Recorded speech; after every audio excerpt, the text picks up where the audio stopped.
अक्सर चोर चोरी की घटना को अंजाम देते समय घर वालों को जरूर नुकसान पहुंचाता है। कई बार तो चोर चोरी करते हुए सामने वाले की जान तक ले लेता है।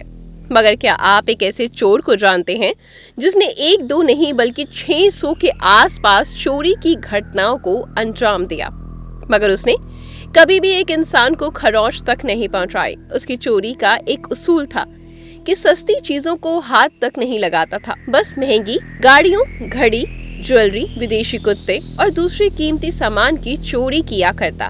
इसकी हर चोरी शहर के सबसे अमीर घर में होती। भारत के कई राज्यों के अलावा इसने कई दूसरे देशों में जाकर चोरी को अंजाम दिया। अब आप सोच रहे होंगे कि इतनी सारी चोरी करता था तो पुलिस ने क्यों नहीं पकड़ा। दरअसल इसे पुलिस ने दर्जनों बार पकड़ा, मगर ये इतना शातिर था कि हर बार पुलिस की पकड़ से बचकर निकल जाता। इस चोर ने देश में, दुनिया में इतनी लोकप्रियता पाली कि इसे मशहूर रियलिटी शो बिग बॉस में तक में बुलाया गया था। हम यहाँ बंटी के बारे में बात कर रहे हैं, वही चोर जिस पर बॉलीवुड की एक सुपरहिट फिल्म भी सामने आई थी। आखिर ये बंटी चोर एक के बाद एक इतनी चोरी कैसे करता चला गया? उसने चोरी कब से शुरू करी, कहां चोरी की, पुलिस की पकड़ से ये कैसे बचता चला गया, इसकी इतनी सफल चोरियों का राज क्या था? चलिए जानते हैं पूरी कहानी इस वीडियो में। बंटी चोर द्वारा 2023 में की गई एक चोरी और फ्यूचर प्लान के बारे में आप सुनेंगे तो हैरान रह जाएंगे। दुनिया जिसे बंटी चोर के नाम से जानती है, उसका असल नाम देवेंद्र सिंह है। देवेंद्र सिंह का जन्म दिल्ली के विकासपुरी में रहने वाले एक परिवार में हुआ था। प्यार से इसे लोग बंटी बुलाने लगे। बाकी बच्चों की तरह भी बंटी स्कूल में जाता था पढ़ाई करने, मगर पढ़ाई लिखाई में उसका बिल्कुल मन नहीं लगता। इसके बावजूद उसे बहुत ज्यादा मार पड़ती, डांट भी पड़ती, लेकिन कोई भी उसे सुधार नहीं सका और वो किसी तरीके से एक क्लास से दूसरी क्लास में आगे बढ़ता रहा। 7th 8th क्लास तक आते आते तो हालात इतने बिगड़ गए कि वो पढ़ाई से बिल्कुल दूर चला गया और घूमने फिरने, चोरी चकारी में उसका ध्यान शुरू हो गया। रिपोर्ट में बताते हैं कि बंटी अपनी पहली चोरी 1989 में करता है। धीरे धीरे चोरी की लत ऐसी लगती है कि पढ़ाई बहुत ज्यादा पीछे छूट जाती है और 9वीं क्लास में बंटी फेल हो जाता है। फेल होने की वजह से बंटी के पिताजी बंटी को डांटते हैं। इससे नाराज होकर बंटी घर छोड़कर 1993 में चला जाता है। घर छोड़ने के बाद वो कुछ दिन इधर उधर दिल्ली में भटकता है और गुजारा करने के लिए चोरी की घटनाओं को अंजाम देने लगता है। एक के बाद एक वो चोरी करता रहता है। बंटी ऐसा था कि अक्सर बड़े घरों में चोरी करता था, मगर पुलिस की पकड़ से बचने में कामयाब हो जाता। 1993 में वो 100 से ज्यादा चोरी कर चुका था, मगर पुलिस उसे पकड़ नहीं पाई। हालांकि एक समय ऐसा आता है कि जब घर में चोरी करने के बाद नई दिल्ली डिस्ट्रिक्ट पुलिस 1993 में पहली बार देवेंद्र सिंह उर्फ बंटी चोर को गिरफ्तार कर लेती है। ऑन रिकॉर्ड्स में बंटी चोर की पहली गिरफ्तारी थी।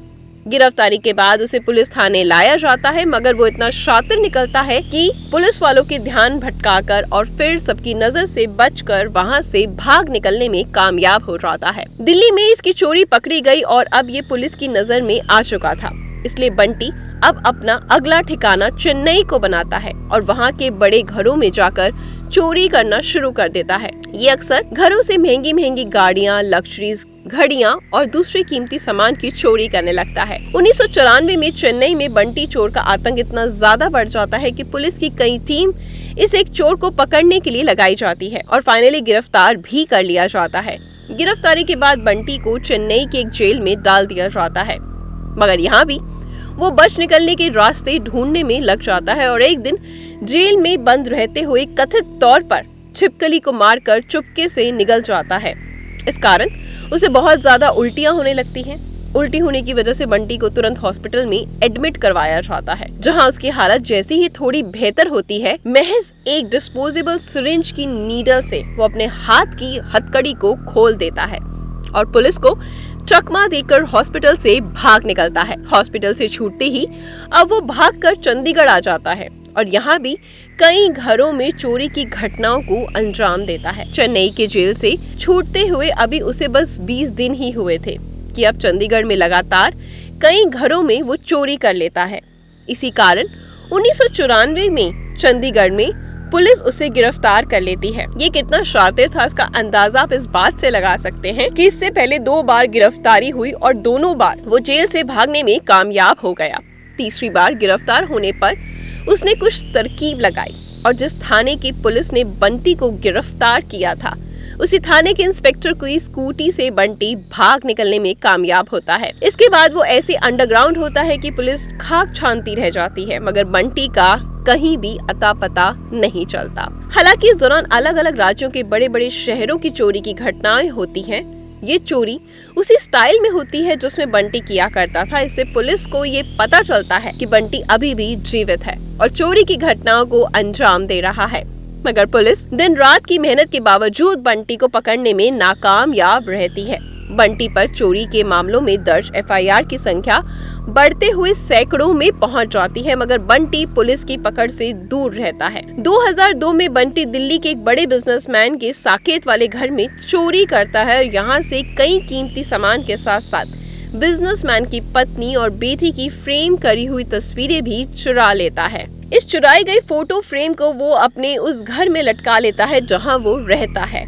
आसपास के लोगों को शक ना हो इसलिए वो लोगों को बताता है कि फोटो में दिख रही लड़की और महिला उसकी बेटी और पत्नी है। इस फोटो के सहारे वो मयूर विहार के एक अपार्टमेंट में रहना शुरू करता है और चोरी की घटनाओं को अंजाम देता रहता है। मगर 2002 में पुलिस एक बार उसे पकड़ लेती है और कुछ समय तक जेल में रखती है, मगर बेल मिलते ही वो बाहर आ जाता है और यहाँ से छूटने के बाद वो अपना अगला ठिकाना केरला को बनाता है। यहाँ भी वो बड़े बड़े बिजनेसमैन के यहाँ चोरी करना शुरू करता है। 2007 में वो त्रिवंतरमपुरम के एक बड़े एनआरआई बिजनेसमैन के घर में चोरी करके उसकी लग्जरी कार समेत महंगी घड़ी और घर से कहीं कीमती सामान चुरा लेता है।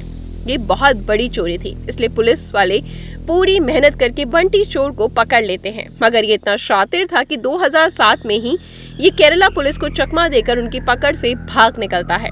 मतलब ऐसा नहीं था कि पुलिस के लिए जितना मुश्किल बंटी को पकड़ना होता था, बंटी के लिए उतना ही आसान पुलिस की पकड़ से बच निकलना था। केरला से छूटने के बाद बंटी बॉम्बे आ जाता है और यहाँ भी वो कई घरों में चोरी करता है, मगर पुलिस की पकड़ से बच निकलने में कामयाब हो जाता है। हालांकि एक दिन जब वो चोरी की कार से कहीं रह रहा था, यानी कहीं जा रहा था, तो दो पुलिस वालों की नजर उस पर पड़ती है और वो बंटी को पहचान लेते हैं। बंटी को पकड़कर थाने ले जाने लगते हैं। थाने जाने के क्रम में वो पुलिस वाले खुद ही कार ड्राइव करने की रिक्वेस्ट करता है।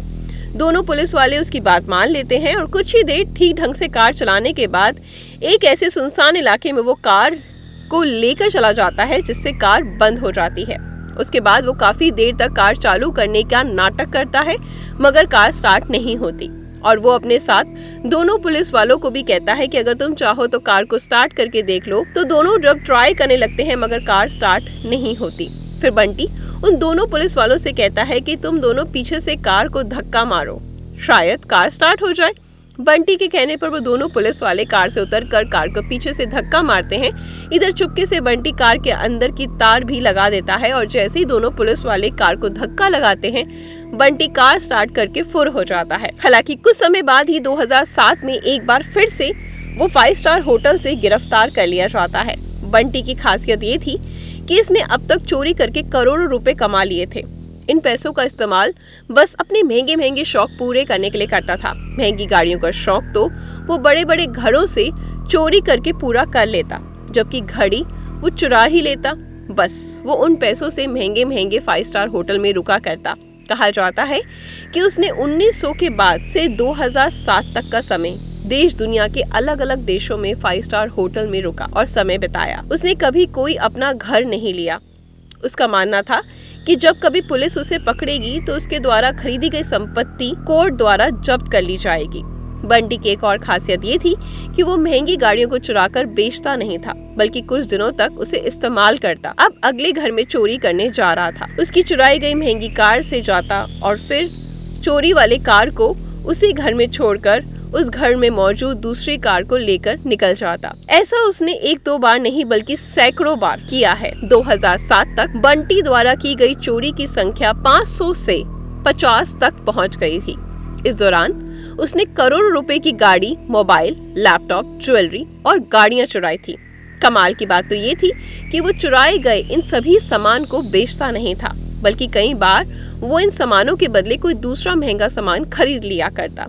जैसे जब वो दुकान में जाता तो खरीदारी करने के नाटक करता और उसका पर्स गिर गया मगर उसके पास ये महंगा मोबाइल है तो वो सामान के बदले दुकानदार को मोबाइल दे दिया करता। इसी तरह वो ज्वेलरी और महंगी घड़ी भी अपने शौक पूरे करने के लिए इस्तेमाल करता। कई बार तो वो होटल में पेमेंट के बाद लाखों की चुराई गई घड़ी, मोबाइल, लैपटॉप इत्यादि भी दे दिया करता। 2007 में भी बंटी बॉम्बे पुलिस को चकमा देकर भाग गया मगर फाइनली दिल्ली पुलिस उसे गिरफ्तार कर लेती है और इस बार उसके पुख्ता सबूत जुटाए जाते हैं। इस कारण उसे 3 साल की सजा सुनाई जाती है। अब तक बंटी का इतना ज्यादा नाम हो चुका था कि उस पर एक बॉलीवुड फिल्म भी बनने की शुरुआत हो जाती है। फिल्म के डायरेक्टर बंटी को भी फिल्म में लेने के लिए मान जाते हैं मगर बंटी जेल में बंद होता है, इसलिए अभय देओल को लेकर ओए लकी नाम की एक फिल्म बनाई जाती है। इस फिल्म में बंटी चोर की कहानी को दिखाया जाता है। फिल्म कामयाब रहती है। इस तरह बंटी पूरे देश में काफी फेमस हो जाता है। 2010 तक वो जेल में रहता है। बेल मिलने के बाद ये जेल से बाहर आता है और अपने विकासपुरी स्थित घर पर जाता है मगर इसके भाई और दूसरे रिश्तेदार बंटी को अपने साथ रखने से इनकार कर देते हैं क्योंकि इस पर अभी दर्जनों केस चल रहे थे। बंटी के पास कोई काम भी नहीं था और जेल जाने से पहले चुराकर जमा किया पूरा धन भी जब्त हो चुका था, इसलिए वो भटकते हुए इधर उधर घूमता रहता है। जिसने पहली बार बंटी को गिरफ्तार किया था, बंटी उस पुलिस वाले को यकीन दिलाता है कि अब वो कभी भी चोरी नहीं करेगा और मेहनत करके कमाएगा।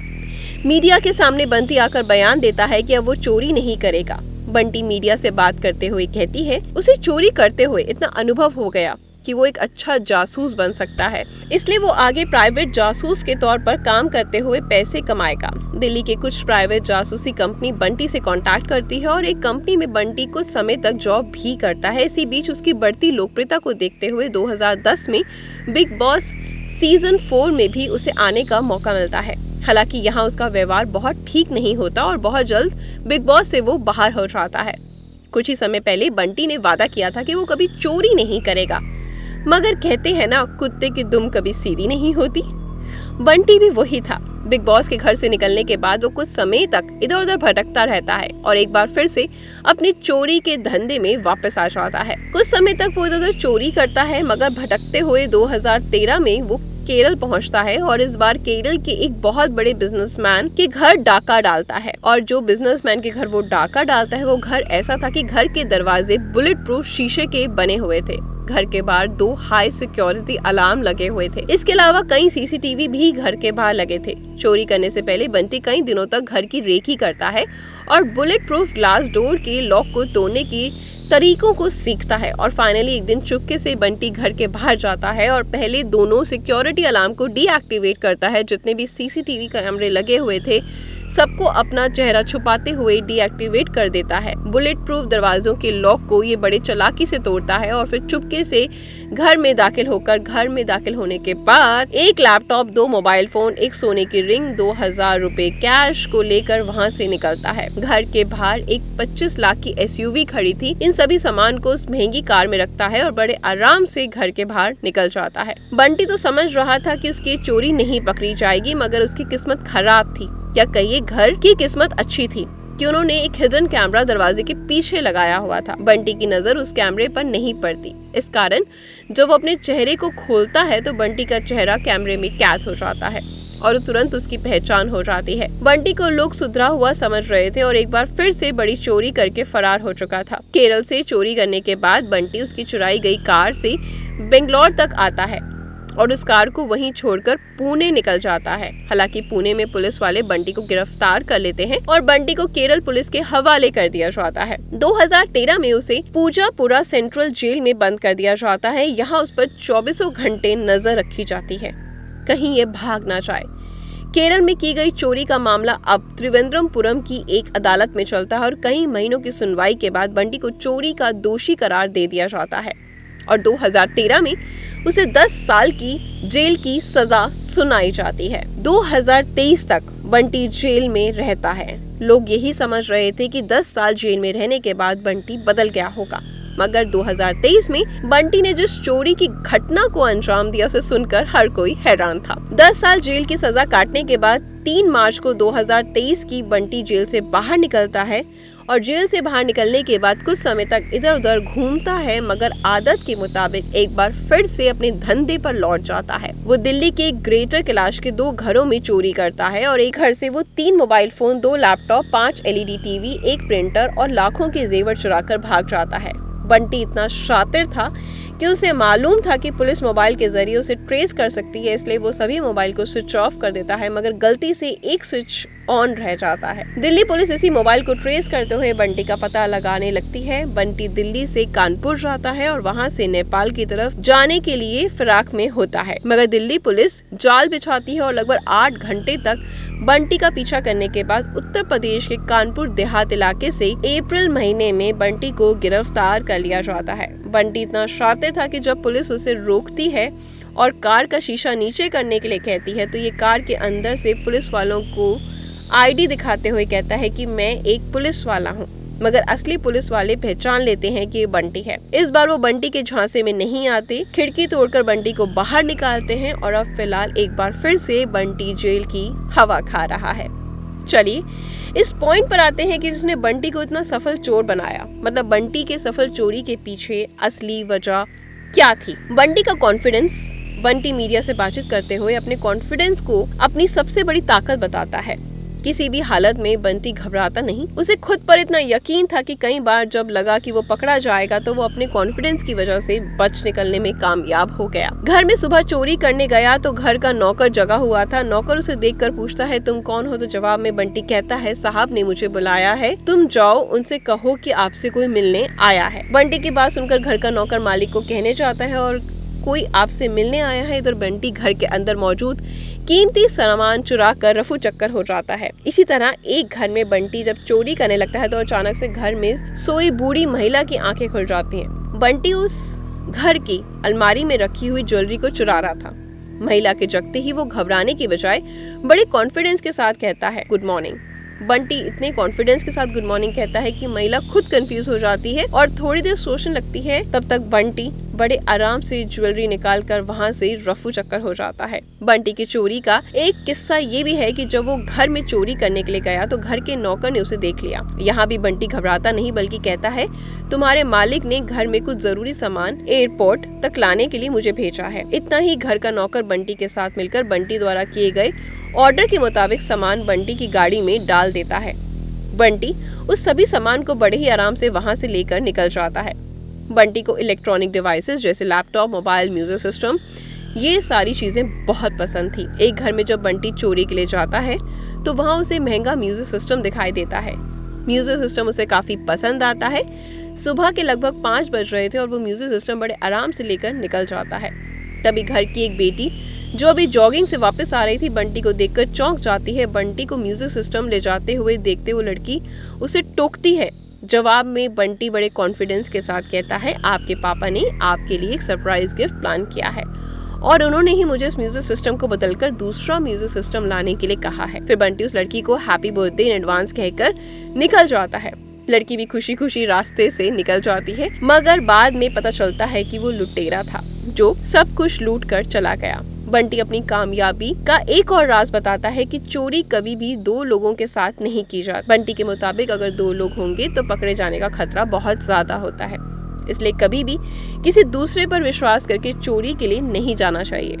आपके लिए यकीन करना मुश्किल होगा, बंटी ने 500 से 600 से ज्यादा चोरियां सिर्फ एक स्क्रू ड्राइवर की मदद से की हैं। उसके पास कभी कोई बहुत बड़ा सिस्टम नहीं रहा। उसने चोरी के दौरान कभी किसी को एक थप्पड़ तक नहीं मारा, बल्कि किसी को खरोंच तक नहीं पहुंचाई। अक्सर बड़े बड़े घरों में सेफ्टी के लिए महंगे महंगे कुत्ते भी रखे जाते हैं। शुरू में जब बंटी कुछ घरों में चोरी करने जाता तो उसे देखकर कुत्ते भौंकने लगते। बंटी इसका भी रास्ता निकालने का फैसला करता और वो कुत्तों को काबू करने के लिए ट्रेनिंग देने के लिए कुछ दिनों तक एक प्रोफेशनल सेंटर में चला जाता और कुत्तों को काबू में करने के लिए सभी गुण सीख लेता। इस गुण को बाद में जब बंटी चोरी करने के लिए जाता और अपने साथ कुत्तों का पसंदीदा डिश लेकर जाया करता। कई जगह वो कुत्तों को पहले चिकन डाल देता। इस तरह कुत्ते शांत हो जाते और फिर बड़े आराम से बंटी चोरी कर लेता। और बंटी को कुत्तों से प्यार हो गया था, इसलिए जहाँ ही कुत्ते उसे पसंद आते बंटी उन कुत्तों को भी बड़े आराम से अपने साथ ले जाया करता। बंटी की एक और खास बात थी कि वो अपनी चोरी को चोरी नहीं कहता। उसके लिए हर चोरी एक केस होता था। चोरी के लिए इतना कॉन्फिडेंस आता कहाँ से है। ये पूछने पर इस जवाब में बंटी बताता है कि दरअसल जहां वो ठान लेता कि चोरी करनी है, वो मानने लगता कि उस घर के अंदर मौजूद चीजें उसकी हैं। अब बस वो सोचता कि अंदर अपना सामान पड़ा है जिसे उठाकर मुझे लेकर जाना है। बंटी का यही सब कारनामा था कि दिल्ली पुलिस ने उसे सुपर चोर का खिताब दिया। अप्रैल 2023 में गिरफ्तार होने के बाद बंटी फिलहाल जेल में है, मगर जेल जाने से बंटी ने ख्वाहिश जताई है कि जेल से बाहर आने के बाद वो चोरी से बचने के तरीके सिखाने की एक ट्रेनिंग सेंटर खोलेगा। अब बंटी के सेंटर से चोर नहीं बल्कि चोरी से बचने वाले लोग निकलेंगे। दोस्तों, बंटी सुपर चोर के बारे में आप क्या कहना चाहेंगे? कमेंट बॉक्स में जरूर बताएं। Good luck.